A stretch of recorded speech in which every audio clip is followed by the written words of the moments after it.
So I'd like to invite you all to actually try on some very crazy, unconventional thought, just for these 15 minutes, right? If you try it on and you don't really like it, feels weird, you can just toss it at the end of this talk. But for the time being, I want you to come and explore with me this unconventional perspective, that our distress carries innate wisdom in it. And that when we experience challenging emotions, difficult feelings, and negative thoughts, that there's something to discover and something to harness and use to actually create a sense of connection with that inner voice and start being more aligned to ourselves and to the world. So, yeah, I think it's a really important topic, especially this year, this idea of distress, right? We all experience distress to varying degrees.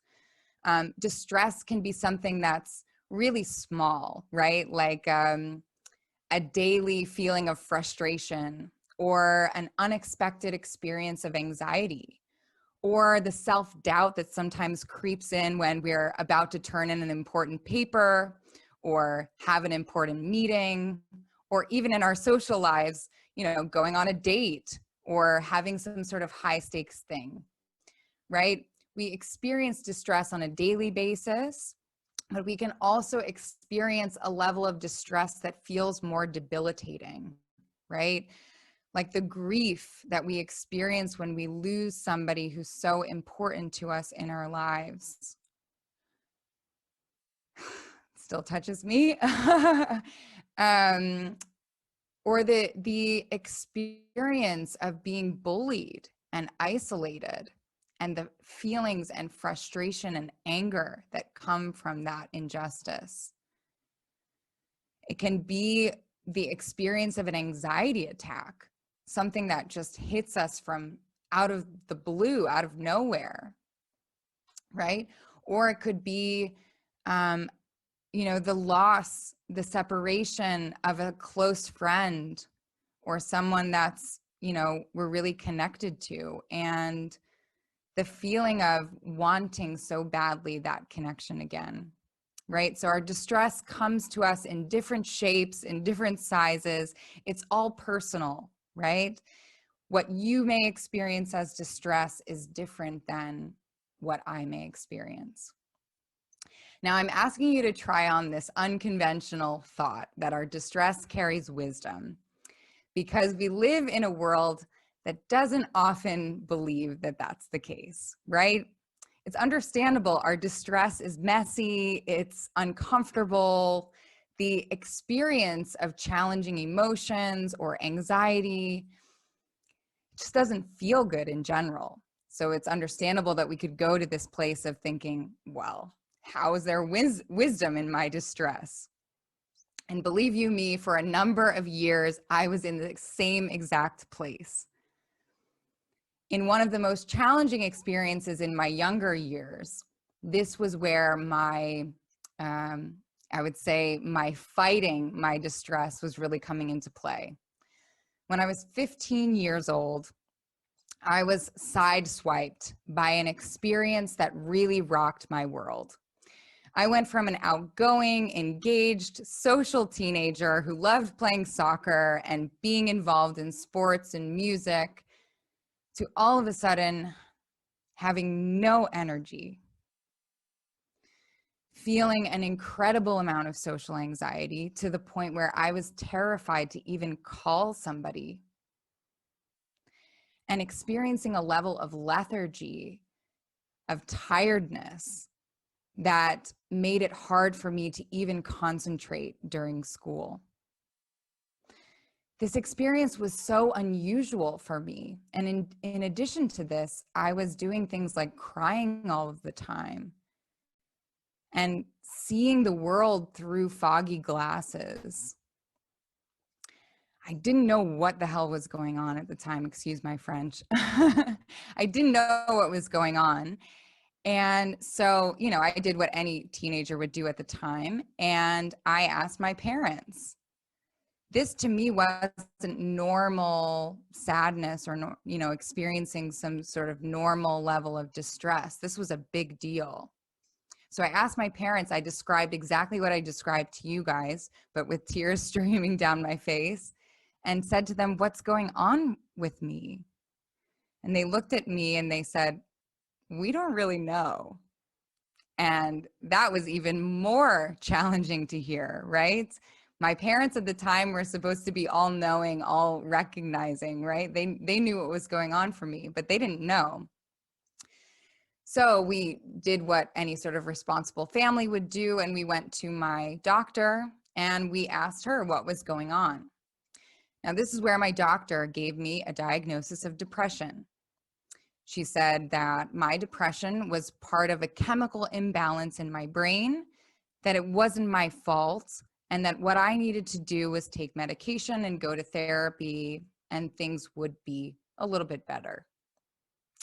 Now, you have to remember, myself at this age, and now even now, I can say the same, I was a budding, ambitious, go-getter energy. So when I got this diagnosis, I thought, nah, I'm not gonna just take this medication and go to therapy. I'm gonna fight my depression. I'm gonna fight those negative thoughts. I'm gonna push my way through this experience. And push I did. I got all the self-help books that I could get my hands on. I read voraciously all the strategies that could get my mind to start thinking more positively. I exercised every day. I ran downstairs on my parents' treadmill voraciously. Even when I was feeling the most tired, I was going to push through to give myself a little bit of energy. I even meditated my way through my depression, and I attempted to get rid of it through meditation. This was one of the advices that I got from a self-help book called Zen for Dummies, which you guys probably don't have this experience, but 15 years ago, meditation was still something that was in the outskirts of strategies to support yourself. But what I experienced when I was reading this book and when I was trying to meditate was all of a sudden that my thoughts got even louder and even angrier. You see, now I have what I call now my inner critic, but it had like a bullhorn and it was shouting at me. And the main theme of what it was shouting was that everybody was fake. Everybody in my high school, everybody that I was connected to, even my family, they were fake. And so what was the use of connecting to anyone, right? I might as well just be by myself. And not only was everybody else fake, but if I connected to anyone, they would see how worthless and useless I was. After all, this inner critic was telling me that I also couldn't even meditate, right? So it was a very harsh voice at the time, very, very negative stream of thoughts coming from this part. It was challenging, absolutely. And of course, this thought pattern seemed a bit crazy. And my doctor told me that this was a chemical imbalance, so I just didn't listen. I just thought I'll continue to fight. But in my battle with my depression, nothing seemed to work. As I was fighting, I actually felt worse. I felt more isolated. I felt like an alien, like nobody knew what I was going through. And I was ready to give up. And then I did something slightly unconventional myself.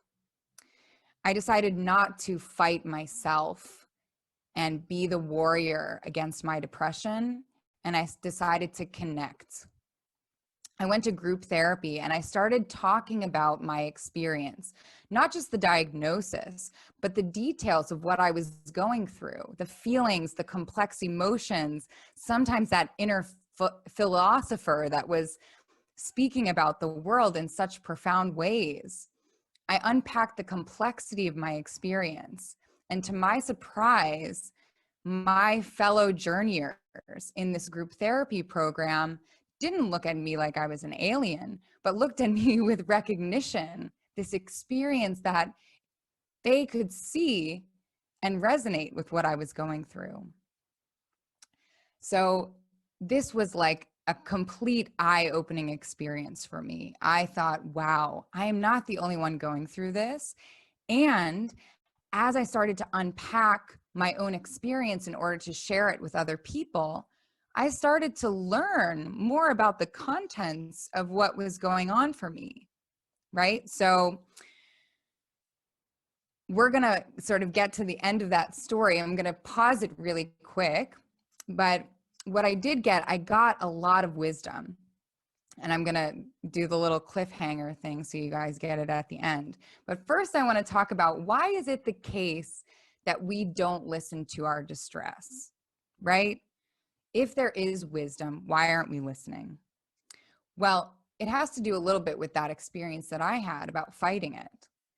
We have this assumption that our distress, our difficult emotions, our anxieties, our depression, these feelings, these states of consciousness are a sign of weakness or a character flaw, or they mean that we have some sort of thing that's going to hold us back from what we really want, right? After all, a diagnosis of depression was a disorder. We pathologize these experiences, right? So why would they have wisdom in them? The other thing is to know is that we tend to judge ourselves for the bad feelings that we have.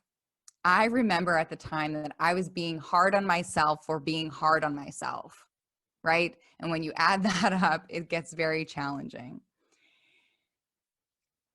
Susan David, a pioneering psychologist who does work on embracing our emotions and all of them, she did a study where she interviewed 70,000 participants. She surveyed them. And she found that 1/3 of these participants responded that they judged themselves for having quote unquote bad emotions, right? We have this overemphasis on positivity.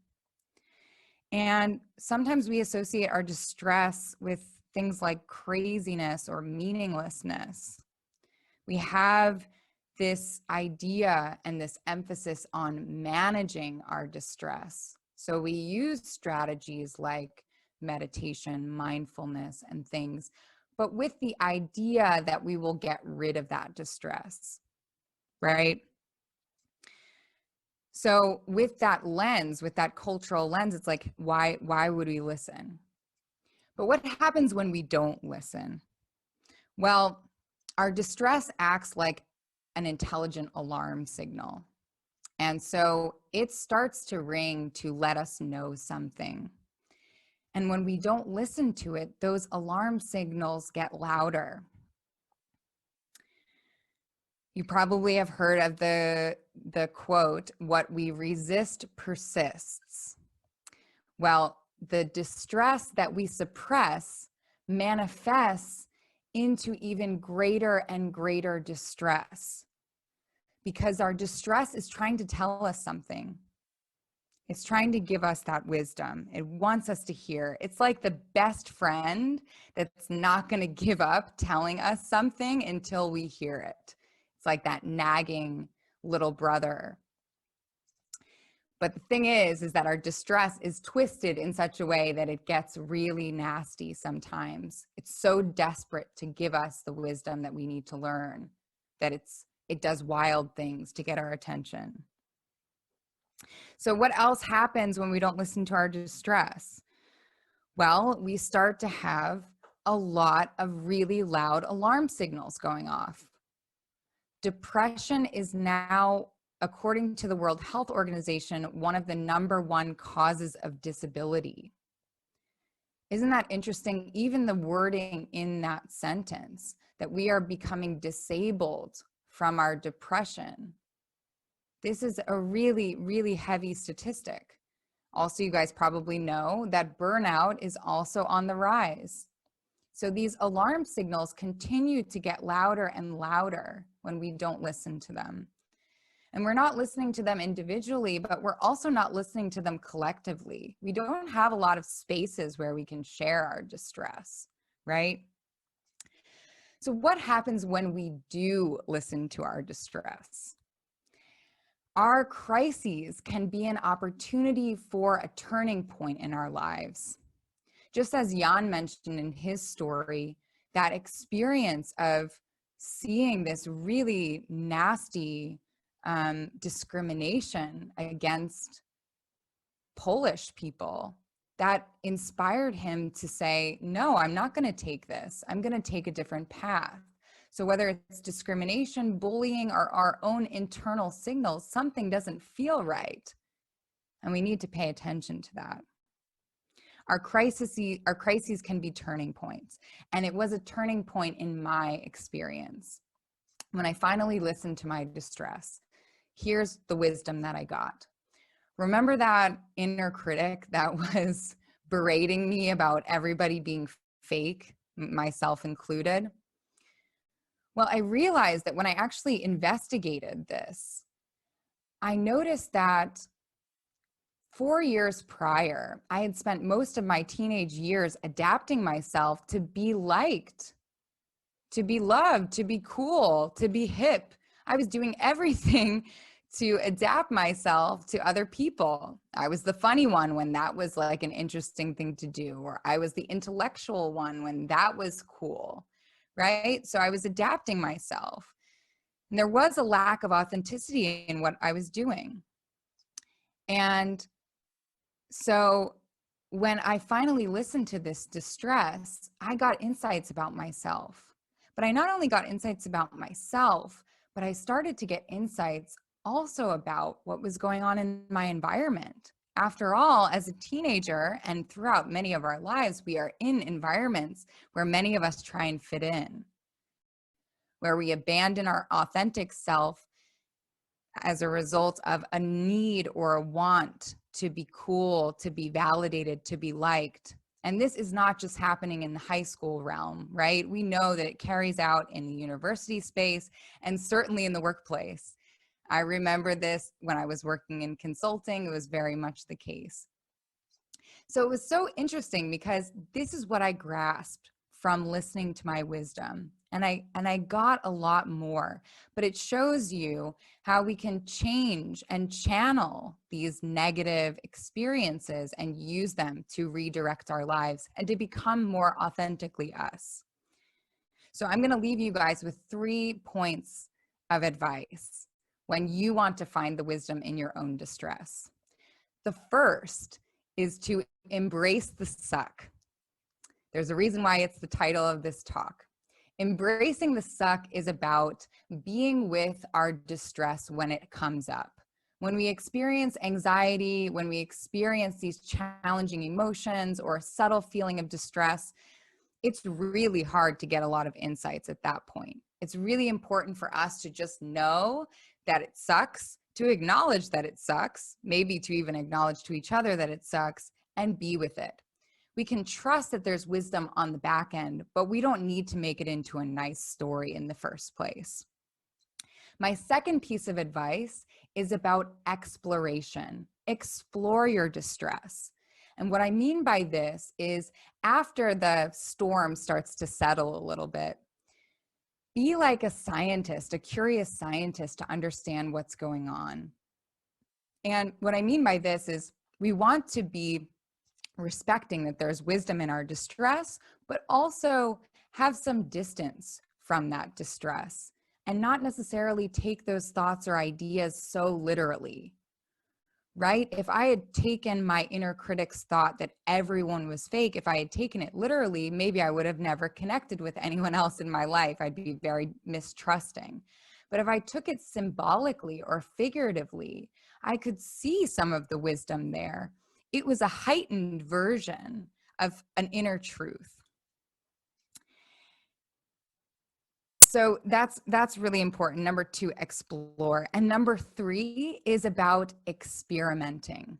So once you get the wisdom, once you start to get an insight about yourself or maybe your friend group or your family, you can start to experiment with new ways, with new directions. And you can do this in really small ways. I'm a huge advocate for experimentation, and in your personal life and in your professional life. I can say that I'm sitting here now in Amsterdam as a result of experiments, shifting my whole life from Boston to here through experiments. I also now have my own business and coach professionals and work in this organizational psychology space as a result of experiments.